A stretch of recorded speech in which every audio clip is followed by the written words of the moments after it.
This week, we're going to be tackling the global trade war that seems like it's on everybody's mind. Yeah. You know, the one that was really sparked by all the recent U.S. tariff announcements? Absolutely. Things have been moving so fast, haven't they? Like one day there's an announcement, the next day there's a pause, then a retaliation. It's enough to make anybody's head spin, especially if you're not like an expert in global economics. Right. But the thing is, this trade war has the potential to really impact all of us. Yeah. So we're here to kind of break it all down, like what's happening, what it means, and most importantly, what you need to know about it all. Yeah, it really is a fascinating situation, and it's rapidly unfolding. Absolutely. So let's start with the basics. Yeah. President Trump recently announced those tariffs, 25% on goods from Canada and Mexico, and then another 10% on a whole bunch of different Chinese goods. Right. And he's been pretty vocal about his belief in the power of using tariffs. Yeah.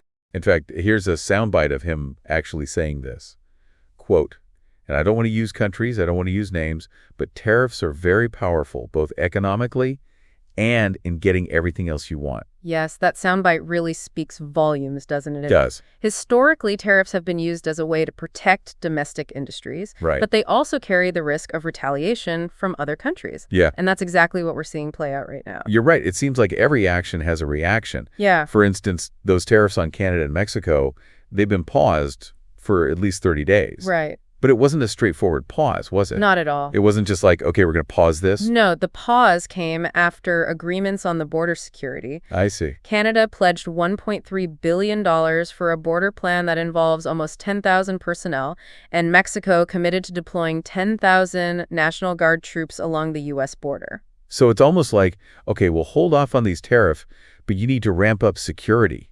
Yeah. But just adding more boots on the ground really actually solve like the complex economic issues Right. that might be fueling these trade tensions in the first place. That's a great question, and a point definitely worth considering. Yeah. These measures might have some impact on things like drug trafficking, but they don't really address the underlying economic concerns that are driving this whole thing. Right. And while those tariffs are on hold, the ones on Chinese goods are still in full effect. Yeah. And China's been pretty quick to retaliate, haven't they? Absolutely. Like they didn't waste any time. They responded with retaliatory tariffs of 10 to 15% on a variety of U.S. products. Yeah. And it's interesting because their choice of targets was very strategic. What do you mean? Well, they're hitting back with tariffs on things like coal, LNG, crude oils, farm equipment, and certain automobiles, products that are tied to industries that are known to strongly support Trump. Oh, so it's like they're trying to apply pressure where it hurts the most.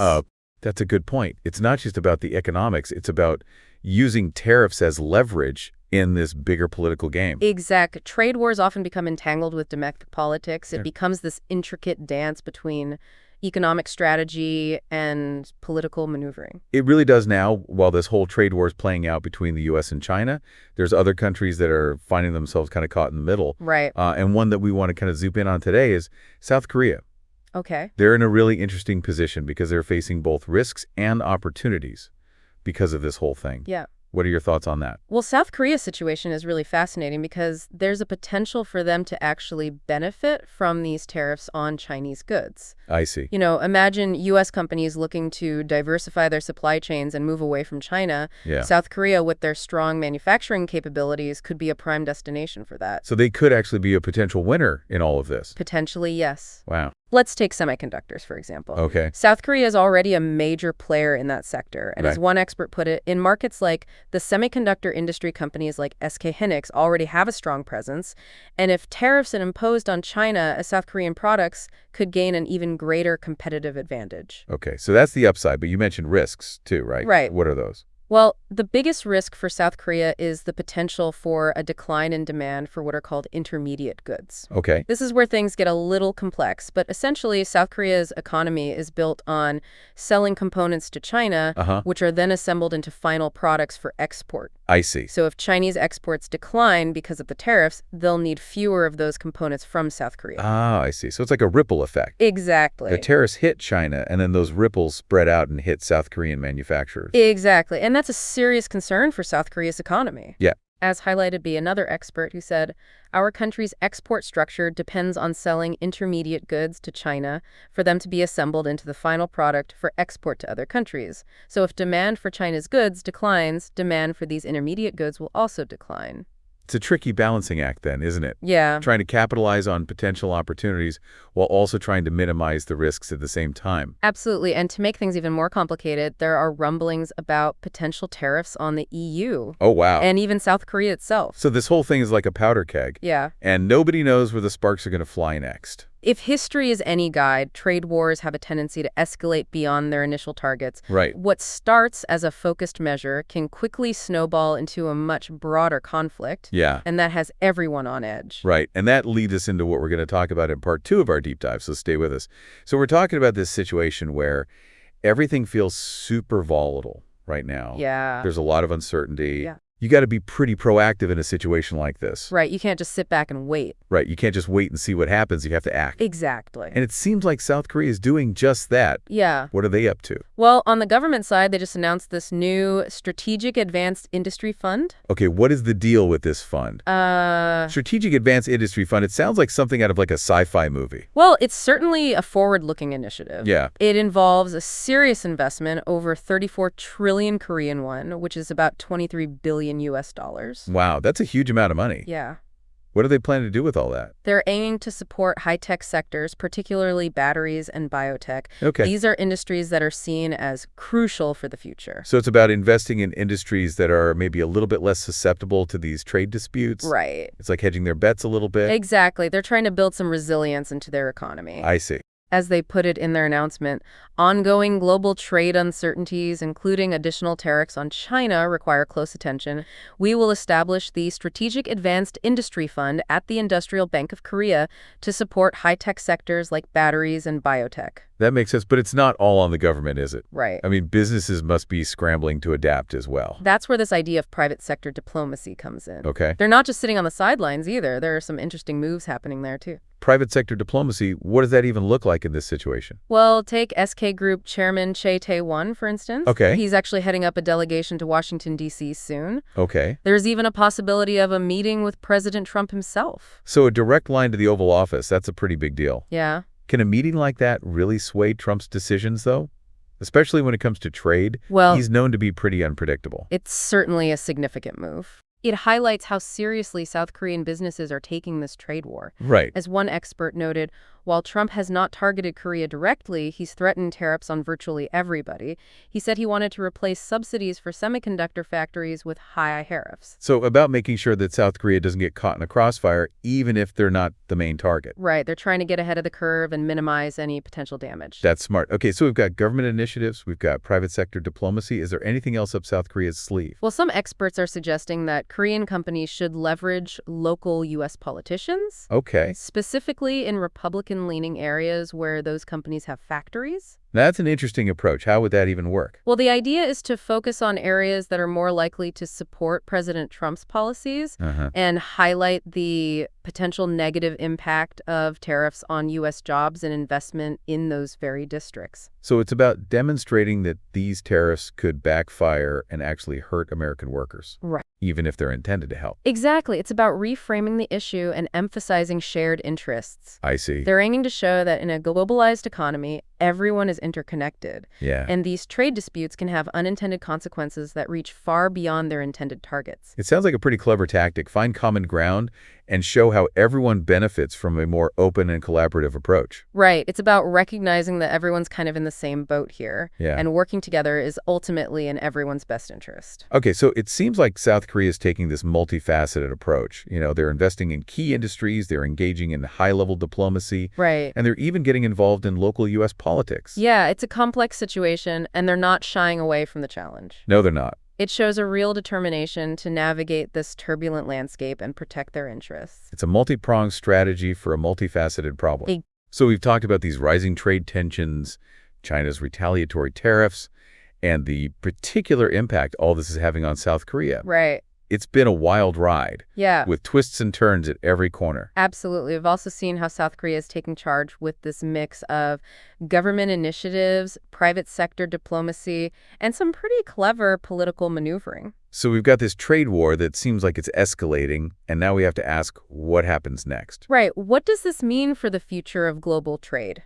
Like, what are the long-term implications of all of this? Yeah, is this just a temporary blip? Right. Or are we witnessing a fundamental shift in how the world does business. That's what we're going to explore in the final part of our deep dive. So stay with us, because things are about to get really interesting. Yeah. We're going to delve into the potential long-term impacts of this trade war and what it could mean for the global economy. Okay, so we've laid out this whole situation, this trade war, with all of its, unpredictable twists and turns. Right. But what does it actually mean for the future? Yeah. It feels like we're standing at this crossroads. It really does. And, one path leads us to this world where supply chains, those intricate networks that, bring us everything from clothes to smartphones, start to look completely different. Yeah. Different how? Give me an example. Well, imagine companies deciding to diversify their production, moving away from that reliance on China.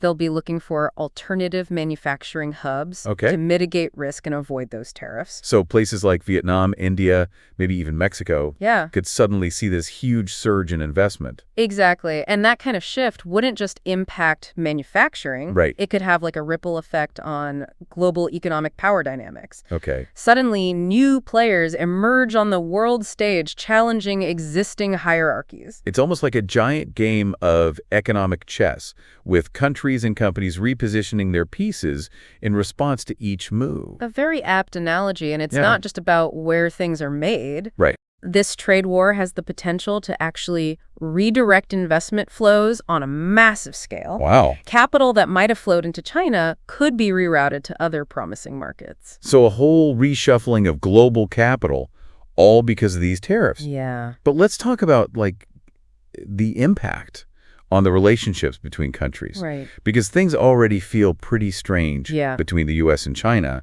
And we saw how Canada and Mexico kind of got dragged into the mix. Right. Even if just temporarily. You're right. Trust is a fragile thing. Yeah. And this kind of conflict can really sow seeds of uncertainty and doubt, making it harder for countries to cooperate on other global issues like climate change or security threats. It's like everyone's kind of retreating into their corners. Right. Becoming more cautious, less willing to collaborate. And that's where things could get really interesting. Okay. Because this kind of retreat could actually lead to the formation of new alliances. Oh. As countries seek to protect their own interests and find strength in numbers. I see. We might even see a world that's more fragmented with these competing economic blocks all vying for influence. So instead of this globalized world that's kind of working together, we could end up with this multipolar world with different power centers and different rules.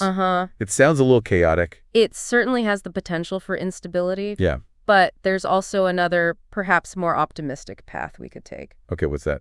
This trade war, as disruptive as it is, could ultimately force countries back to the negotiating table. Oh. It could be the catalyst for a new set of global trade rules. So kind of like hitting the reset button on the current system. Yeah. A chance to actually rebuild something that's fairer and more sustainable. Exactly. This conflict could be the push that everyone needs to actually sit down and renegotiate the terms of engagement, leading to a more balanced and robust system in the long run.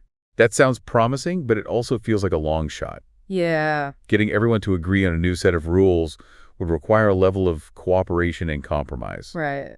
That seems pretty scarce right now. It would be a monumental task, no doubt. Yeah. But sometimes it takes a crisis to spark real change. That's true. We've seen it happen before in history. Right. So we're kind of left with these two possible futures. Yeah. One where the trade war kind of escalates and leads to all this fragmentation and uncertainty. Right. And then another where it serves as this wake-up call, prompting this renegotiation of global trade rules and a more cooperative world order. It's a lot to think about. It really is, and it underscores the fact that even though these issues might seem distant and abstract, they really have the power to shape our lives in profound ways. Yeah. Trade wars, economic shifts, these things touch everyone, whether we realize it or not.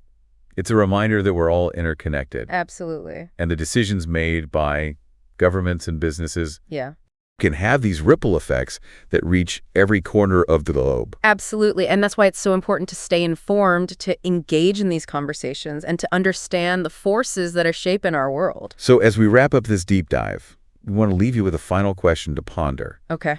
How might this trade war actually reshape global supply chains and alliances in the long run? Yeah. What kind of world will actually emerge from all of this crucible of conflict and change? Right. There are no easy answers. But asking the right questions is like the first step Yeah. towards finding our way. Keep exploring, keep questioning, and keep the conversation going. Yeah. The future is yet to be written, and we all have a role to play in shaping it. Until next time, stay curious and stay informed.